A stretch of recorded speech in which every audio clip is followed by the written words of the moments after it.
it's the next morning and David is up in the loft working on the loft floor this morning, and I'm just out here looking at our hard standing. I wanted to do this all by myself but with the added element of having the cement mixer, machines worry me, and I don't know how to mix cement, so we work together as a good team anyway, David and I. He has all the knowledge, although to be honest he doesn't have all the knowledge, and we are giving this a go one step at a time, learning as we go. We're just giving it a go. Right, I'll turn around. Yeah, this is turning into quite the dumping ground. So the plan is to, I think at some point today, we are going to start this wall. And when that wall is built, I will backfill with that pile of old grass that's now down to loam. I've already dug quite a lot of it out. I've been putting it around the garden as a top dressing, but that'll be perfect because I need this to be gone to get the greenhouse down here. And those are the porch bricks that Amy knocked down for us and brought through, so those will be the bricks that I'll be using here. I don't know if we will have enough, but I do have some even more bricks in that scrap pile there. We do have patio bricks, driveway bricks over here that are going to scrap, so I'm sure we'll be able to cobble something together. And this was the old fence that was attached to here, running along here, which was keeping all that overgrowth in, and this will be my compost bins eventually. Okay, so David's working in the loft this morning before the heat kicks in, and I am going to the front of the house with the hose and a brush and try and clean up all of the fascias on the north side because it's quite grotty there. I'm not going to take you with me. You've had enough what do you call them?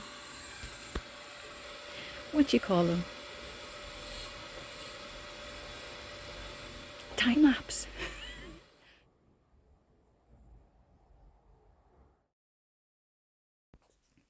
So this is the front of the house where the porch was. When we took the porch down, it's left. You can see here on the left. It's left scrapings in the pebble dash, and we have decided to work on this wall and take the top layer of pebbles off to see what we have to deal with underneath.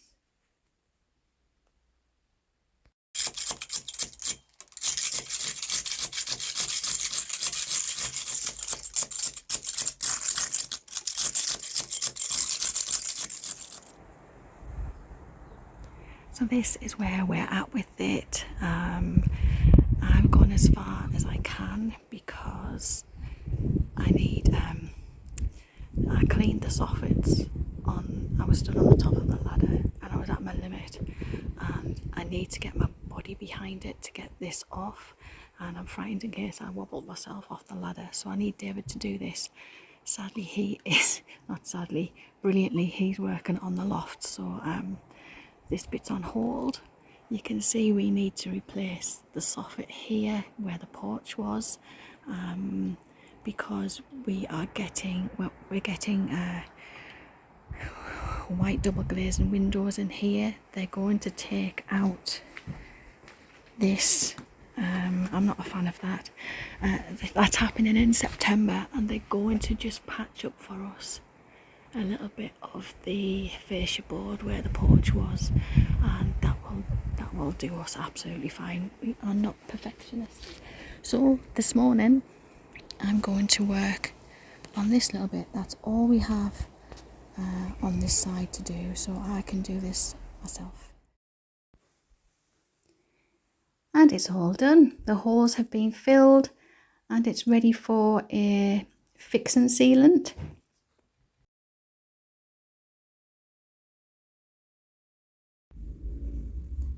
the other side is complete too.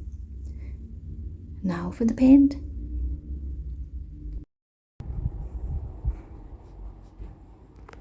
Right then, excuse the dust everywhere, but we have a wall.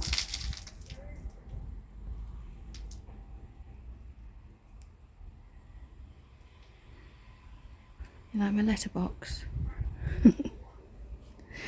Okie dokie. So then, this was the light grey paint. We've got exactly a month until the windows come, and here we are using the old brackets for hanging baskets. I have wire brushed the old brackets, and they just need a coat of Hammerite to bring them up to a nice black.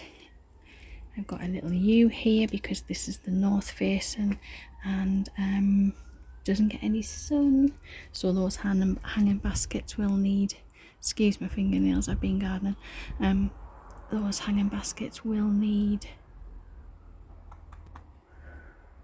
shade loving plants. We have a light up here, a new light in. We still got all the patching up to do, and hopefully I'll be able to chip all this off the wall and get that paint off. So it's coming along. I will put a picture up on screen of what it used to look like, because it doesn't look like anything like that anymore. And I have made a start on the garden, front garden anyway.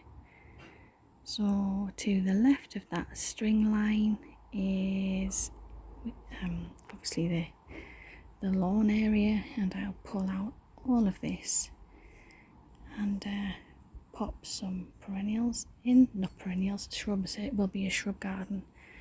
I've trimmed back all of the shrubs that were here, and there's a conifer down there. Don't think is it showing up a little bit, and a new red robin. So that is the start of the front garden, and then eventually on this side we will be extending the drive to put David's work car on the drive as well. So that is the front garden. I'm going to go around to the back garden because there's some history that I need to tell you about. Okay, we are in quite a heat wave, as many of you are. This is the history that I was talking about. There's roses all over this garden, and I'm not a rose gardener, but this has bloomed since we moved in, really. It's been, since we had the keys anyway, it's been going for a good couple of months, and as you can see, it's got some absolutely stunning blooms still to go on it. I've been deadheading it, but some more to be deadheaded there. I asked a neighbour if she knew anything about it, because the rest of them have been let to go leggy, and this was just, it looked something special. And she managed to find out for me that this is Doreen, the lady who lived here, her husband showed roses, and this is a prize winning rose from the 1990s.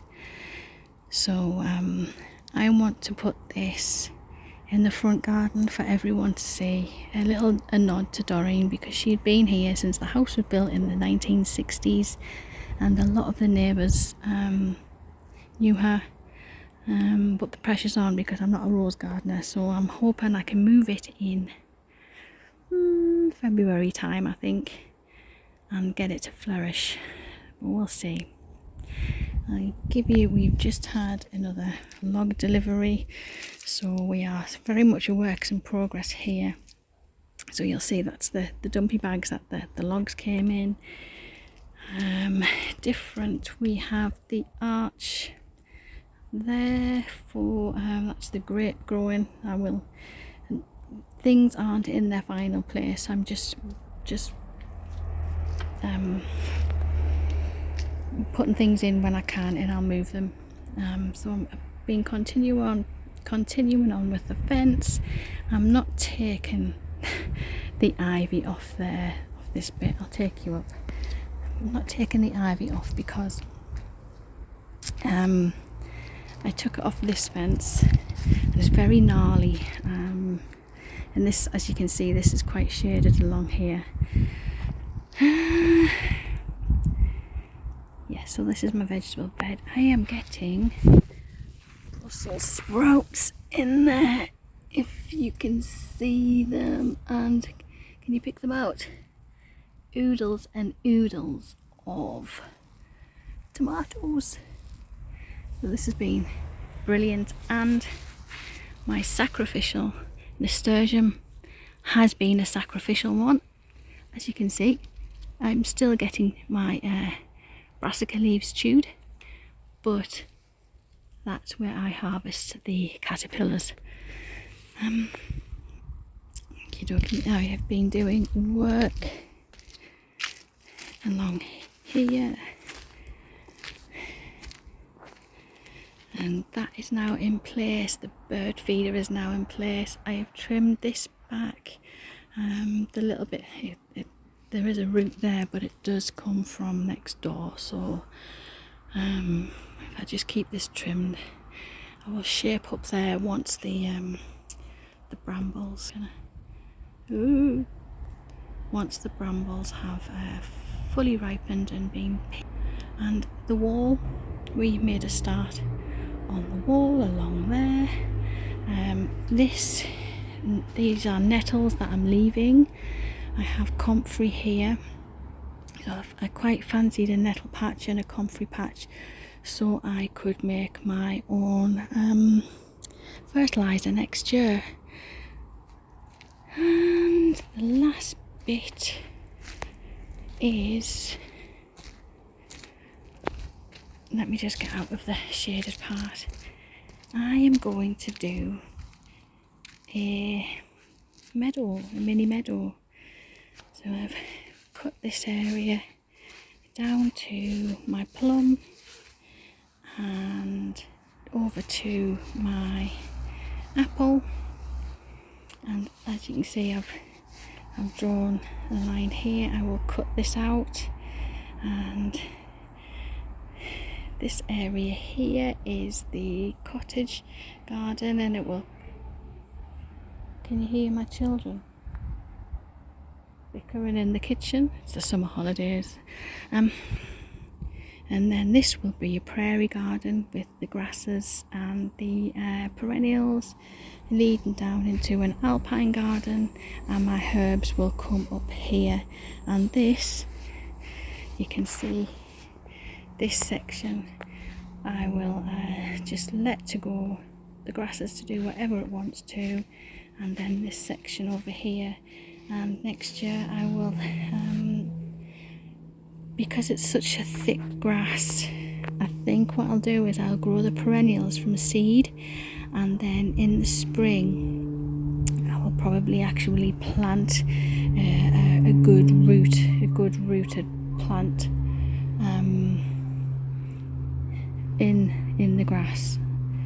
I think the grass is too much for any seeds, too much competition for any seeds to take hold. Anyway, that's a little bit of a quick run through of the garden.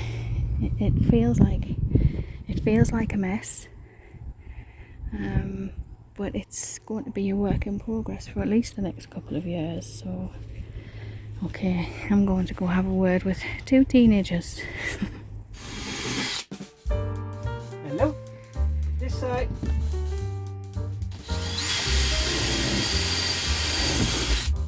This one.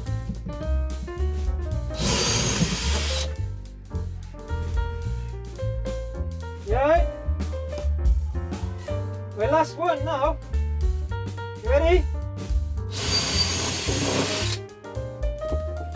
I mean, you can see now because I'm there.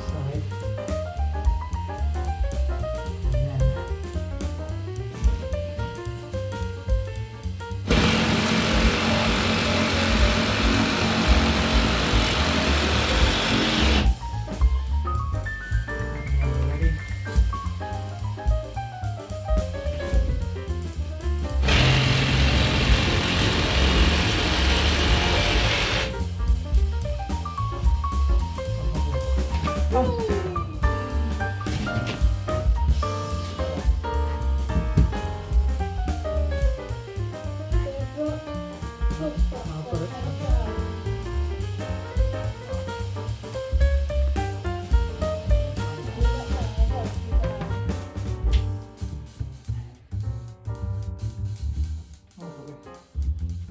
There's a big ball up there.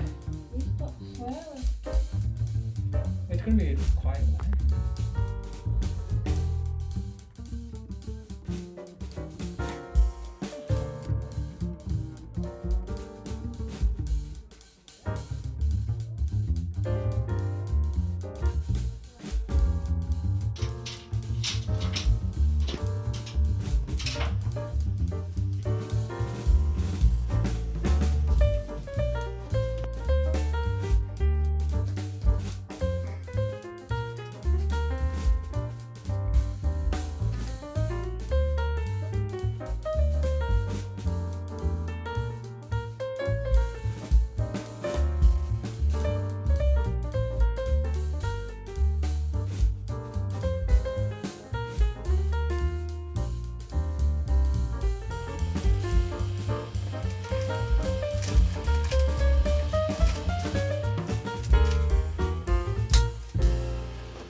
Fell out.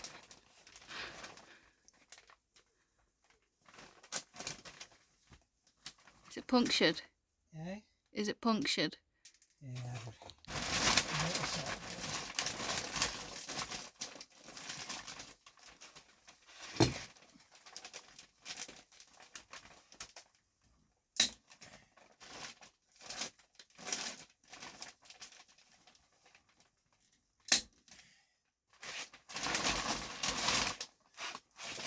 I have come into my bedroom to sit on my new bed. I don't have a mattress on the floor anymore. I have a lovely bed. This is my headboard. We've kept the plastic on to protect it for now for obvious reasons. So David's up there. He's you probably can hear still working on that insulation. It's so warm up there, bless him. It's been about a month since I last posted a bungalow diary update, and even though I know we've done so much and made so much progress, when I've been editing putting this together, I felt like there wasn't that much to show, even though there's been so much work put into it. The one thing that I wanted to mention was the grey wall on the front of the house.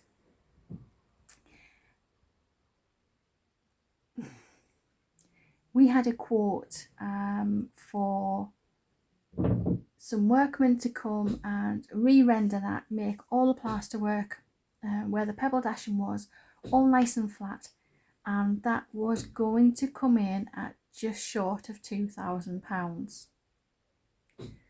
For a little bit of elbow grease and some hard work on our part, £20 for the stabilising solution, which keeps all the sand element of the cement. You might recall seeing a load of sand on the floor, so that falls off the pebble dashing. That's now not going anywhere. That's secured onto the wall with the stabilising solution, so that was £20, and the paint was £30. So instead of near £2,000, we put that front wall together for £50, and that's it in a nutshell. We're not striving for perfection. We're striving for a lovely family home that's within our means financially, and we'll carry out work where we can to shave off the pennies. Because we did that wall, it means that we can have the new front door and the new windows from the budget, and next week we're getting the wood stove installed, so that should be on the next episode. So things that are about safety, security and warmth, we can put the money into, and the everyday we can do a lot. We can do a lot to balance out the books, as it were. All right then, I think that was all. I think so. Thanks ever so much for watching. Take real good care of yourselves. I will see you again in a couple of weeks for a knitting podcast, and in a month's time another update on the Bungalow Diaries. The next one should feature, hopefully, if everything goes to plan, the wood stove install. We'll be moving into the living room, not decorating it, but we'll be moving into the living room and have it working as a living room. And Amy will be somewhere either in the loft or in the dining room, and we'll start to decorate Amy's loft pod as well. So yes, thanks so much for watching. I'll see you again soon. Bye bye.